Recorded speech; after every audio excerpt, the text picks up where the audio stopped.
Friday morning. It's not a favor, you're commanded to worship every Friday morning. Lord, if you do this for me, then I will give this to you. Lord, if you do that for me, then I will. Please make sure that you don't make any vows with the Lord that you cannot keep, because if you actually look into this vow, it was a difficult and probably a very foolish vow that he made without even thinking. When you make vows before the Lord, think before you speak. Count your cost. Make sure you get paid. Or don't make that vow. And you'll see why I'm saying that to you. If you look at verse 34. When Jephthah came to his house at Mizpah, now they won the battle, the Lord was gracious to them, everything worked fine, everything went according to plan. Now this guy says, okay, now I'm going home, I'm a victory, yippee! When Jephthah came to his house at Mizpah, there was his daughter coming out to meet him with timbrels and dancing. And she was his only child. Besides her, he had neither son nor daughter. And it came to pass when he saw her that he tore his clothes and said, Alas, my daughter, you have brought me very low. You are among those who trouble me, for I have given my word to the Lord, and I cannot go back on it. Unfortunately for Jephthah, his cow didn't come out, his maid didn't come out, his daughter came out. He wasn't, maybe he was not used to his daughter coming running out of the house first. Maybe every time he came home, somebody else ran out of the house first. So maybe in his mind he was thinking the same thing will happen. So I can easily tell the Lord that he wasn't thinking this time his daughter decided to come running out. His daughter wasn't an infant, his daughter was grown. Because he had to actually, he was talking to her, saying, God, you troubled me. Why did you basically think, why did you come out first out of all the people? You never come out before. Why did you come running? I've made a vow before the Lord, I have to do it. So Jephthah knew that when he made a vow, it meant serious business. That means he had to fulfill it. And his daughter was obviously very obedient to him. And she said to him, My father, if you have given your word to the Lord, do to me according to what has gone out of your mouth, because the Lord has avenged you from your enemies, the people of Ammon. Then she said to her father, Let this thing be done to me. Let me alone for 2 months, that I may go and wander on the mountains and bewail my virginity. My friends and I. Bewail means wail over, means cry over. So he said, Go. And he sent her away for 2 months. And she went with her friends and bewailed her virginity on the mountains. And it was so at the end of 2 months. She could have run away, not come home. But she didn't. She came back. She returned to her father. He carried out his vow with which he had vowed. She knew no man. And it became a custom in Israel, the daughters of Israel went 4 days each year to lament the daughter of Jephthah the Gileadite. Now there are a lot of scholars who say many, many different things. The early scholars actually say that he killed his daughter. She became a sacrifice, a burnt offering, just as he promised the Lord. And there are a lot of other scholars in later days, they actually say that's not true. They say that she was offered, just like Samuel was offered, to the tabernacle, to the house of the Lord, to do service. She knew no man, and she just lived there and served the Lord all the days of her life. Now listen, this Bible does not specify very clearly. So we're not going to waste our time trying to figure out which one happened. The truth is this, Jephthah kept his vow. Why am I saying there's a discrepancy between what different scholars of different times think is? Because we go back to the book of Deuteronomy 12, verse 31, human sacrifice is prohibited. Forbidden, actually. Thou shalt not do so unto the Lord thy God, for every abomination of the Lord which he hath, hated, have they done unto their gods, for even their sons and their daughters they have burned in the fire of their gods. God is not looking for you and me to burn our children to please him. God hates it. Those are the practices in the days of the idols when they worshipped.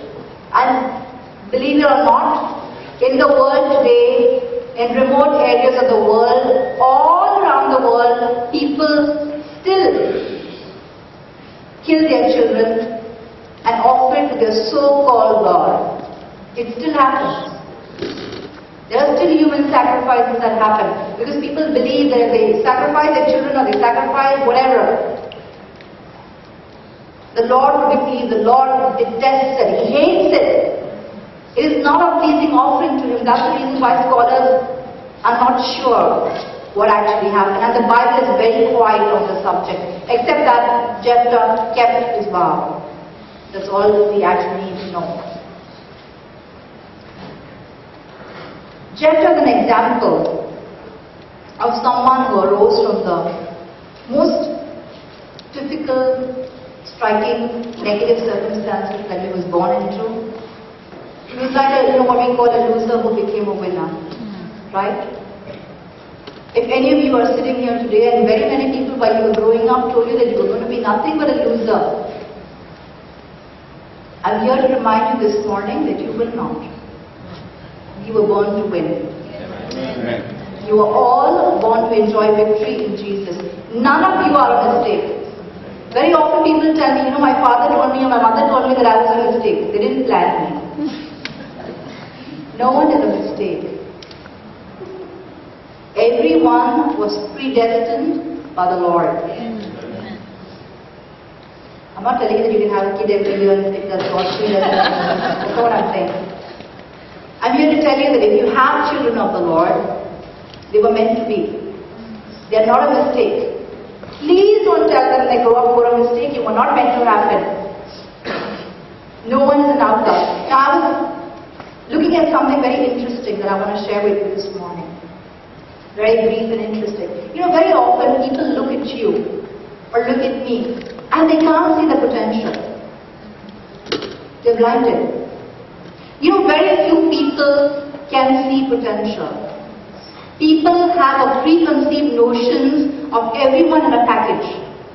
And this one has this color hair, this height, looks like this, turns her eyes like this, she's like this. And that one walks in like that, talks, this one doesn't talk, that one, they are like this. So people are so immature that they put everybody into these boxes that they have in their brain. But God doesn't put us in boxes like that. God never intended. God is a limitless God. He says, go, achieve, come on, do everything you can do. Everything you can ever imagine can be done by the grace of God. Do you believe that? Yes. I believe that. That's why I know that God never makes junk. People may put you into a junkyard, but God doesn't make junk. God never intended that you will be junk.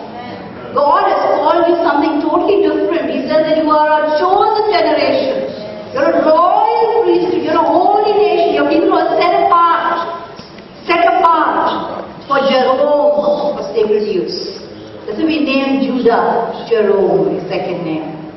Because we know that Judah, before he was born, was already set apart. So we call him Jerome, his second name. You and I have been Jerome and set apart. I remind Judah of that every day. That's why he's smiling. I remind Benjamin of that every day. Whatever you want to, people don't have an aptitude enough to think big, right?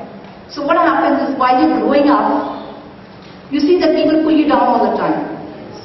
Because they tell you whether you want to hear it or not. You didn't ask them. They want to tell you what they think of you. I hardly remember me asking hardly any of you people what they thought of me, but they all wanted to tell me. And they still try to tell me. But the Lord has told me with discerning ears now to know whom to listen to. I have very few mentors. While I was growing up, it was my parents. While I was a teenager, more my dad. But since I got married, my beloved husband. I don't go beyond that realm too far. Because very few are blessed with wisdom, so I don't listen beyond the point.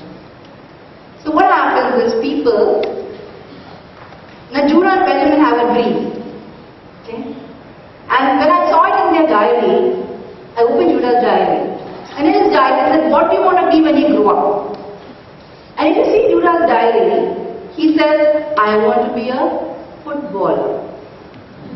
Okay? He spends all his time looking at football and playing football. He and Benjamin, both of them. And one day he went to school. And his teacher asked him, sweet lady that she is, what do you want to be when you grow up? She asked the whole class, tell me what you want to write what you want to be when you grow up. So of course everybody said whatever. My son decided to say he wants to be a footballer. And she said, no, don't think of all these things. Tell me doctor, engineer, lawyer. I said, he came back very disappointed. He said, I told my teacher in class, and then she said, you can't be this. You can be doctor, engineer, lawyer. I said, there are enough doctors, engineers and lawyers in the world, son. Don't worry. You will be whatever you want to be. You will be whatever you decide to be, as long as you remember that you have been set apart for sacred use. And you will not go against that. But anything else that you dream of being, that the Lord will bless and favor and honor, do it. Mama has no desire for you to be doctor, engineer or lawyer. I told him that. I said, go back and tell your teacher, my mama said that I can be anything I want to be. Anything that I will dream of, I can accomplish it. Please don't stifle your children. Everyone is not meant to be a doctor, engineer and lawyer. This is a typical Indian mentality. You're right, only one of those three. When you go to Saudi Arabia to live, you're either a female nurse or a teacher. You cannot be anything else. I said, oh God, I'm going to die there. Because I don't want to be either of them. Right? I don't fancy it. I'm not cut out for it. But God has put inside each one of you awesome things. That you can do anything you want to do. I know Jessica wants to be a pilot. Yeah? She told me that one day. And I told her, Jessica, don't let anyone tell you no. Don't let anyone tell you you're a girl, you can't do it. Do it. Do anything you'll dream of doing. Imagine how boring the world would have been if you didn't have any musicians. If you didn't have a Benny and a Benny Prasad. One talking, one playing. What did people tell them? You're useless, right? That was Benny Prasad's testimony. People told him he's useless, worthless. But God has an ability to take useless, worthless people that people call worthless and make them absolutely someone that goes into a Guinness Book of World Records. God has an ability to do anything. So if you're sitting here today, I'm going to show you a little clip that I want Prajeet to play for me now that inspired me a long time ago.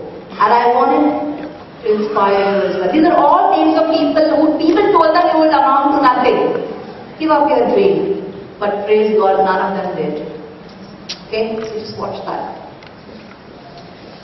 The loud was Prajeet. Can you see that? Dismissed from drama school with a note that read, wasting her time, but she's too shy to put her best foot forward.